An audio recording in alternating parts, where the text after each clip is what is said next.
Olá, meu nome é Diego Rocha e sejam bem-vindos a mais um Conhecendo. No Conhecendo de hoje iremos falar um pouco mais sobre o Pantanal e no final teremos uma surpresa especial.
Segundo estudos, o Pantanal possui 263 espécies de peixes, 41 espécies de anfíbios, 113 espécies de répteis, 463 espécies de aves e 132 espécies de mamíferos, sendo duas dessas endêmicas. Segundo a Embrapa Pantanal, há 2.000 espécies de plantas catalogadas no bioma. Também vale ressaltar que o Pantanal está sendo muito devastado pelas ações humanas, principalmente pela ação agropecuária, principalmente nas áreas de planalto adjacentes do bioma. Outra curiosidade interessante são as riquezas populacionais que o bioma possui, também sendo lares de milhares de comunidades isoladas, como é o caso dos Paraguais Mirins, comunidades quilombolas, comunidades indígenas, entre outras. O Pantanal é conhecido como uma das maiores extensões úmidas contínuas do planeta. Uma curiosidade interessante é que muitas espécies ameaçadas de extinção ao redor do Brasil possuem populações avantajadas no Pantanal, como o caso do tuiuí, uma ave muito interessante. Vale a pena pesquisar.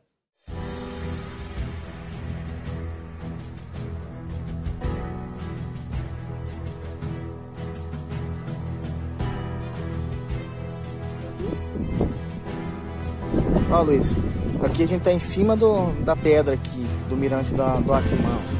Ó a linha dele, a altura que tá, entendeu? Ele tá subindo aqui já, entendeu? Olha lá a linha dele, onde vai lá, ó. Ó, vai muito grande, entendeu? Aí pra cá, e ali é o penhasco, vai.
a nossa Amazônia. Nós faremos sim, mais do que o coração do Brasil. Seremos a alma econômica do nosso Brasil. E queremos fazer o casamento do meio ambiente com o progresso. Agora vamos falar sobre um assunto que está sendo muito repercutido na mídia. As queimadas no Pantanal. As queimadas no bioma continuam a crescer e a consumi-lo. Até dia 23 de setembro de 2020 foram registradas 16.201 focos de incêndio. O maior valor de focos de incêndios relatados pelo INPE desde sua criação, em 1998. O valor superou durante todo o ano de 2005, que chegaram até os 12.553 focos de incêndio. Individualmente, o mês de setembro atingiu 6.048 focos de incêndio, superando também em agosto de 2005, onde chegaram a 5.887 casos de incêndio. Em comparação ao mês de setembro de 2020 e ao mês de setembro de 2019, o valor é absurdo, quase o dobro de 2019, sendo 2019 tendo 2.887 focos de incêndio e em setembro de 2020 ocorrendo 6.048 focos de incêndio.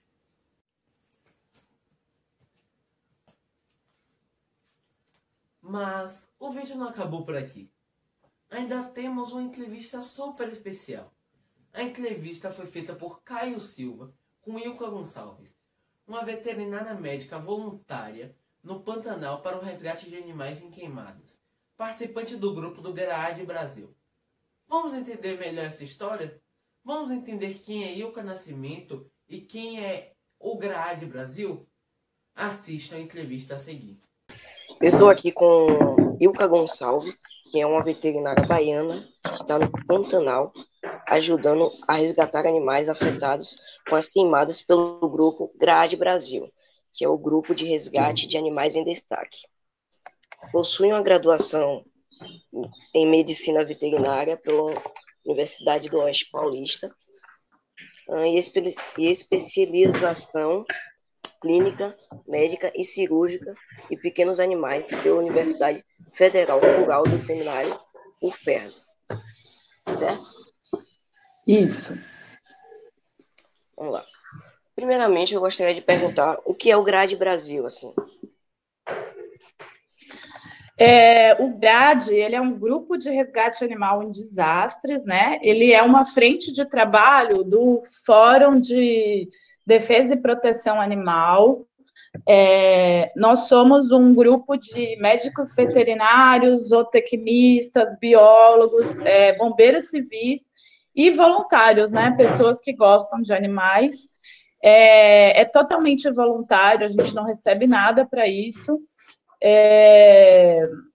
E quando tem algum desastre que a gente fica sabendo, que a gente acha que a gente pode ajudar, a gente se desloca para estar dando esse atendimento aos animais, né? Então, assim, esse grupo, ele iniciou em 2011, quando teve aquele deslizamento no Nova Friburgo, no Rio de Janeiro, e com a doutora Carla Sassi, que é de Minas Gerais, e desde então, quando aparece algum desastre, as pessoas começaram a aderir, e com isso o GRAAD foi crescendo. Mas teve maior visibilidade mesmo na época de Mariana, né, e Brumadinho. Mariana fez 5 anos agora do desastre, e depois disso tiveram vários, né? Teve Brumadinho, em Minas tiveram queimadas que o GRAAD atuou. Aqui na Bahia, o ano passado, teve a inundação em Coronel João Sada, a ruptura de uma barragem em Pedro Alexandre, e foi onde eu me desloquei para lá e passei a fazer parte do GRAAD, né? Aí esse ano nós tivemos no Espírito Santo, nas inundações de janeiro, e agora no Pantanal. E em relação ao Pantanal, como foi realizado o resgate desses animais? Na verdade, assim, o GRADE, ele é um grupo que ele atua em conjunto com as outras entidades, né? Então, para a gente poder atuar, a gente chega no local, se apresenta aos bombeiros, à Defesa Civil, à Polícia Militar, e a gente só entra em campo com a autorização do comando, né, da ação. Então, a gente sempre precisa que os bombeiros autorizem a nossa entrada. No Pantanal foi muito difícil, assim, a logística foi muito complicada, porque tudo é muito longe, né? Nós atendíamos a Transpantaneira inteira, que é uma rodovia, né? De 147 quilômetros, onde tem 120 pontes, sendo que, em média, somente 30 são de cimento, né? O resto é tudo de madeira. Então, assim, tinha dia que a gente ia passar nas pontes, elas estavam quebradas, estavam pegando fogo, e a gente tinha até que consertar ponte e apagar fogo, e qualquer animal que a gente encontrasse, que precisasse de resgate, a gente pegava. Então, assim, os pequenos a gente colocava dentro do carro, dava os primeiros socorros, levava ou para a nossa base ou para a PAES, que é o Centro de Atendimento de Animais Silvestres, no começo da Transpantaneira. Se a gente estivesse muito longe da PAES, a gente ia para a nossa base e no dia seguinte levava para a PAES. E de lá eles viam, né? Aí foram feitos convênios com a Universidade Federal de Cuiabá, com algumas ONGs de proteção animal. Então, são várias entidades envolvidas. O nosso trabalho é retirar o animal machucado do campo, dar os primeiros socorros e entregar para que eles tenham uma destinação para continuidade. No Pantanal, a gente teve muito apoio da Marinha, né, porque teve animais que tiveram que ser removidos de helicóptero. Então, essa semana mesmo tiveram 2 onças, né, que foram resgatadas de helicóptero. Foi um trabalho multidisciplinar, né? A gente teve veterinários anestesistas, intensivistas, especializados em animais silvestres, e a gente, além de dar os primeiros socorros, né, o cuidado médico, nós distribuímos coxos ao longo da Transpantaneira para oferecer água para esses animais e alimentação, né? Então, nós fizemos vários pontos de alimentação, porque no início da ação estavam sendo achados muitos animais queimados, né? Mas depois, até agora, estão sendo encontrados animais morrendo de fome e de sede. Então, essa distribuição é fundamental para a gente manter uma fauna, né, no local, porque a fonte de alimentação deles foi queimada. Então, a gente vê aves sem ter o que comer, a gente tem achado corpos, né, cadáveres de aves sem musculatura, você vê que passou muita fome, né? Então, é basicamente isso. Foi um trabalho muito de campo, com carro, né? Foram 30 mil quilômetros rodados em 43 dias, e aéreo junto com a Marinha, teve monitoramento das onças através do rio, era um monitoramento diário, né? Usamos câmera trap, a gente fazia pontos de alimentação e deixava as câmeras para ver quais eram as espécies que estavam sendo beneficiadas. Então, foi um trabalho bem intenso, bem difícil, mas várias vidas estão sendo salvas ainda, porque a gente fez uma capacitação de pessoas lá para dar continuidade a esse trabalho assistencial aos animais.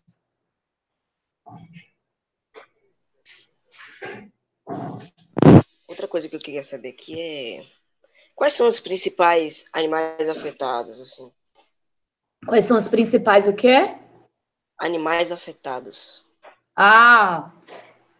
Todas as espécies foram afetadas, né? Lá a gente viu muita anta, a gente socorreu muita anta, iguana, cobra, né? Sucuri, a gente resgatou, macaco, coati, muita ave, a gente achou muita ave, maritaca, muita ave mesmo, tucano, Nossa, foi muita ave. Veado, a gente achou também. Então, assim, não tem uma espécie mais afetada. Todas as espécies foram afetadas. As aves também foram muito afetadas, porque elas ficaram sem comida e também a inalação da fumaça, né? Porque o tempo inteiro que a gente está lá é inalando fumaça e elas acabam sendo mais sensíveis. Você passa pela Transpantaneira, você vê o tempo inteiro aves de bico aberto, com dificuldade respiratória. Então, assim, não tem uma espécie mais ou menos afetada. Toda a fauna pantaneira foi bem afetada. O GRAAD, por ser um trabalho totalmente voluntário, ele possui todos os recursos assim para atender diversos animais, tem ajuda de algumas outras organizações voluntárias ou algo do tipo? Todas as vezes que a gente chega no local, a gente começa a fazer uma pesquisa na região para ver o que a gente consegue de suporte, né? De clínicas veterinárias, de faculdades, de ONGs. Então, assim, o nosso trabalho de campo, a gente tem muita coisa, né? Mas que nem lá no Pantanal agora, a gente precisou de quadriciclo.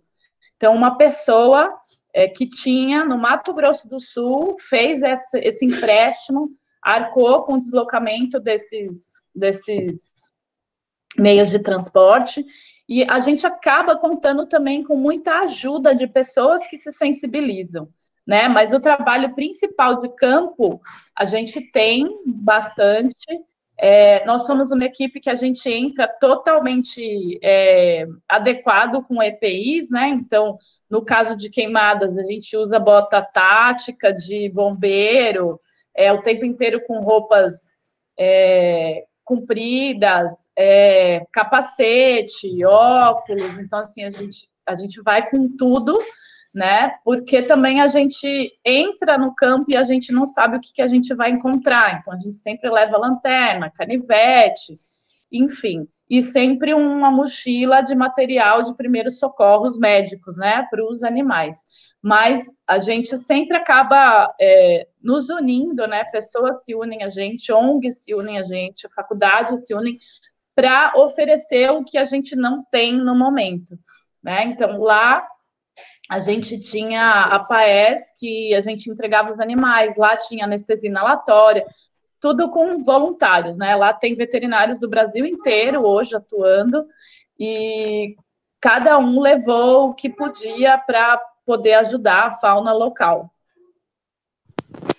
Outra pergunta é mais pessoal, assim. Como é para a senhora fazer parte do GRAAD, uma organização voluntária que ajuda diversos tipos de animais? Assim, eu sendo médica veterinária, eu vejo assim como uma obrigação, sabe? Não é uma obrigação ruim, é uma obrigação boa, assim, porque eu estudei para salvar vidas, né? Então, quando a gente é médico veterinário, apesar de eu ter uma clínica de felinos, trabalhar com felinos, eu entendo que todas as espécies são meus pacientes. Então, assim, para mim é muito triste ter que existir um grupo desse, né? Mas, ao mesmo tempo, é necessário, porque a gente está tendo muito desastre, né? Então, ao mesmo tempo, eu sou muito feliz de fazer parte da equipe. É uma equipe que é multidisciplinar, é muito entrosada, né? A gente tem toda a nossa hierarquia de coordenadores. Nosso coordenador, ele é veterinário e bombeiro militar. A gente tem gente muito qualificada, eu aprendo muito, né, com eles, mas, assim, cada vivência, cada desastre que a gente vai é uma experiência nova, porque eu falo que eu entro no desastre uma ilca e saio outra, porque é muito aprendizado. A gente vê que existem pessoas que passam por muita coisa e mantêm a esperança e querem ajudar, e eu reflito muito e dou muito valor a tudo que eu tenho, né? Porque tem gente que perde tudo e continua confiante na vida, né? Então, para mim, é uma satisfação enorme. Eu gostaria de poder viver só desse trabalho, porque é uma coisa que eu gosto muito, né? mas é muito gratificante para mim. Eu gosto demais. É uma grande lição, é uma lição diária, assim, para mim, fazer parte do GRADE. Como grade, por fim aqui, para terminar, é algo voluntário? Vocês recebem alguma ajuda externa? Tem como a gente mesmo ajudar com doações ou alguma coisa relacionada ao financeiro? O nosso trabalho acaba sendo bem diferenciado justamente por causa disso, né? A gente brinca que é um bando de loucos, porque ele é totalmente voluntário, ninguém recebe nada por isso. A gente vai para um lugar e não sabe quando vai voltar, né? De acordo com a necessidade. A gente faz rodízio de equipe, né? Então, eu entro quando uma pessoa de São Paulo vai embora, quando eu saio, eu venho de Minas, então, assim, é uma loucura. E a gente acaba tendo muito gasto, né? No Pantanal, a gente teve que alugar carro, pagar hospedagem, então, é muito gasto. Então, todo desastre que a gente vai atuar, a gente abre uma frente de doações, né, de recursos. Vocês podem dar uma olhadinha no perfil do GRADE Brasil, é grade_Brasil no Instagram. Lá sempre tem as informações para doar, né? Tem várias, hoje, faculdades, instituições promovendo eventos para fazer doação para o GRADE, porque o gasto foi muito grande, né, no Pantanal. A gente ainda está ajudando à distância. Nós estamos de sobreaviso para talvez voltar, porque tem uma região lá que está pegando muito fogo. Então, assim, todo mundo pode ajudar. Tem gente que fala, aí, o que eu gostaria de ir com vocês, mas eu não posso, porque eu trabalho, porque não sei o quê. Qualquer ajuda, eu falo assim, R$1 já ajuda, você não precisa estar em campo para ajudar, né? R$1 é ajuda, se você não puder dar R$1, divulgue, porque a gente precisa muito, né, de recurso financeiro e a gente não tem uma fonte que dê recurso financeiro para a gente. Então, assim, é um trabalho que depende muito da boa vontade, da caridade da comunidade, né, da sociedade brasileira, para que a gente continue atuando. Então, foi só isso aqui, a nossa entrevista. As redes sociais da Ilka, tanto do GRADE, vai estar tudo aqui na descrição. E tchau. Obrigada, gente. Foi um prazer. E estamos à disposição aí para qualquer dúvida, para qualquer coisa que venha a acontecer. Se vocês quiserem ser voluntários, depois peguem informações nas nossas redes sociais, tá? Qualquer pessoa pode ser voluntário do GRADE, tem lugar para todo mundo e os animais precisam muito da gente. Obrigada!